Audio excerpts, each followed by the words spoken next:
오늘 우리에게 주시는 하나님 말씀 함께 봅니다. 오늘 우리에게 주시는 하나님 말씀은 창세기 17장 15절부터 22절입니다. 그러면 다 함께 읽습니다. 하나님이 또 아브라함에게 이르시되 내 아내 사레는 이름을 사레라 하지 말고 사라라 하라. 내가 그에게 복을 주어 그가 내게 아들을 낳아주게 하며 내가 그에게 복을 주어 그를 여러 민족의 어머니가 되게 하리니 민족의 여러 왕이 그에게서 나리라. 아브라함이 엎드려 웃으며 마음속으로 이르되 100세 된 사람이 어찌 자식을 낳을까? 사라는 90세니 어찌 출산하리요 하고 아브라함이 이에 하나님께 아뢰되 이스마엘이나 하나님 앞에 살기를 원하나이다. 하나님이 이르시되 아니라 내 아내 사라가 내게 아들을 낳으리니 너는 그 이름을 이삭이라 하라. 내가 그와 내 언약을 세우리니 그의 후손에게 영원한 언약이 되리라. 이스마엘에 대하여는 내가 내 말을 들었나니 내가 그에게 복을 주어 그를 매우 크게 생육하고 번성하게 할지라.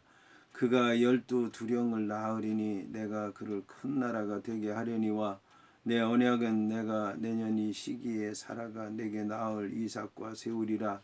하나님이 아브라함과 말씀을 마치시고 그를 떠나 올라가셨더라. 아멘.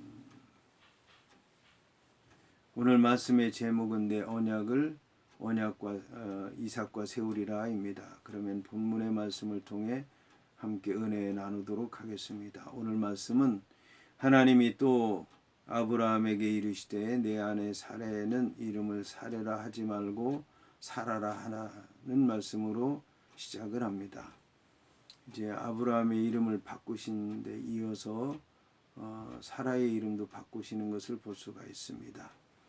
여호와 하나님께서는 이렇게 사레라고 하는 여자의 이름을 사라로 바꾸신 후에 왜 이름을 바꾸시는가 이유에 대해서 말씀하고 있습니다.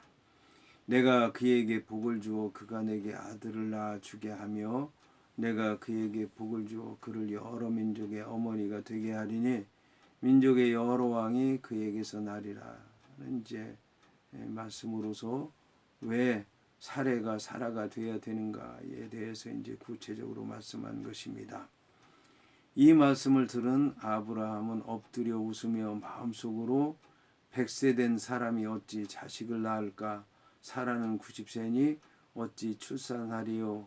하고 아브라함이 이에 하나님께 아뢰되 이스마엘이나 하나님 앞에 살기를 원하나이다 라고 이제 얘기하게 되었습니다.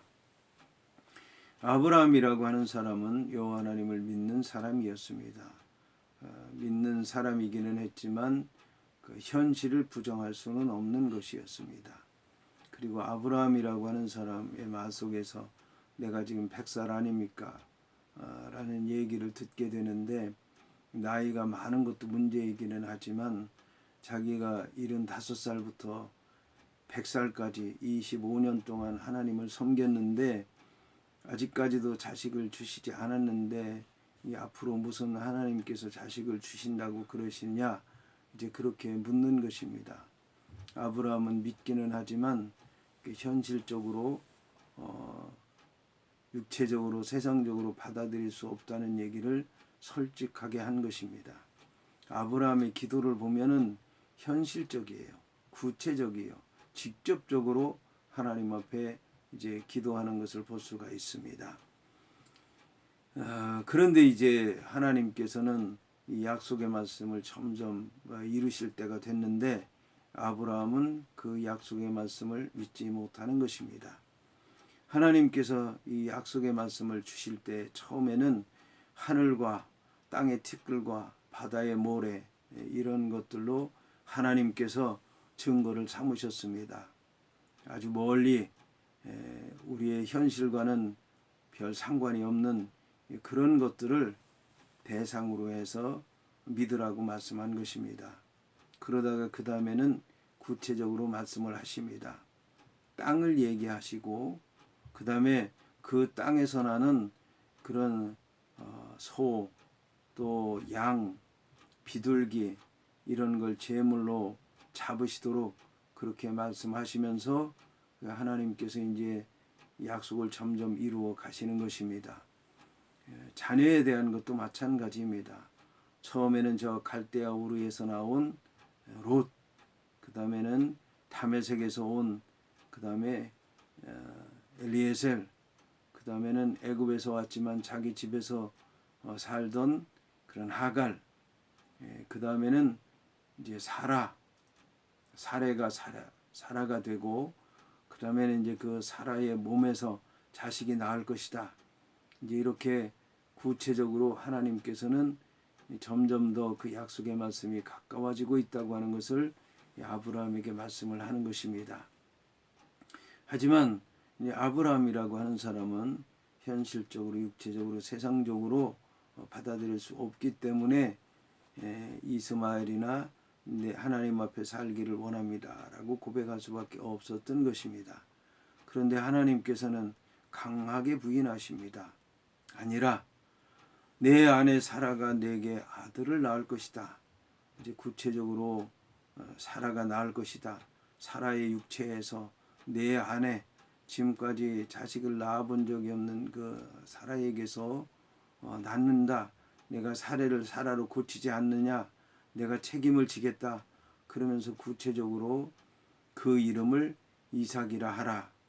그와 내 언약을 세우리니 그의 후손에게 영원한 언약이 되리라고 말씀한 것입니다. 이삭이라고 하는 그 말의 뜻은 웃는다는 얘기입니다. 그런데 그냥 웃는 게 아니라 크게 웃는다는 그런 얘기입니다. 우리말 성경은 이제 이삭으로 그렇게 번역이 되어 있지만 히브리어는 이착이라는 얘기입니다. 다시 말씀드리면 이렇게 아주 큰 소리 내서 웃는 것을 이착 웃는다는 그런 의미를 갖고 있는데, 내가 웃을 것이다. 좋아서 어찌할 바를 몰라서 웃을 것이다. 크게 웃을 것이다. 동네가 떠나가도록 웃을 것이다. 그 이삭을 통해 너가 이제 바꿀 수 없는 그런 큰 기쁨을 얻을 것이다 라고 하는 말씀인 것입니다. 아브라함이라고 하는 사람은 하나님께서 적은 것을 주시든 큰 것을 주시든 믿음으로 받고 또 감사하고 하나님 앞에 영광을 돌렸는데, 이제는 아브라함이 상상할 수 없는 것, 감당할 수 없는 것, 넘치는 복을 하나님께서 주실 것이다 라고 이제 말씀을 하면서, 내가 그와 내 언약을 세우리니 그의 후손에게 영원한 언약이 되리라. 이제는 내가 너와 세운 언약만이 아니라 이삭을 통해서도 또 언약을 세우겠다라고 말씀하고 있습니다. 아브라함에게 대대 후손으로 언약을 세우고 영원한 언약을 세우지만, 이삭을 통해, 야곱을 통해, 그 후손들을 통해서 또 언약을 이루겠다는 말씀입니다. 그래서 우리는 영원한 언약을 이제 그저 막연하게 영원한 언약으로만 생각하지 말고 아들이면 아들의 때 가서 또 그 계약을 확인하시고, 또 손주 때 가면 손주 때 또 확인하시고, 그 다음 때에 가면 또 그 약속을 확인하시고, 계속 그 확인을 하셔서 여호와께서 약속하신 영원한 약속이 지켜지는지, 그 지켜지는 것에 대해서 또 복을 주시고 하나님께서 계속해서 함께 하신다고 하는 것을 확인하시기 위해서 그 언약을 확인한다라는 그런 말씀입니다. 자, 그러면서 또 구체적으로 시기에 대해서 말씀하는데, 내 언약은 내가 내년 이 시기에 사라가 내게 낳을 이삭과 세우리라고 이제 말씀하고 있습니다.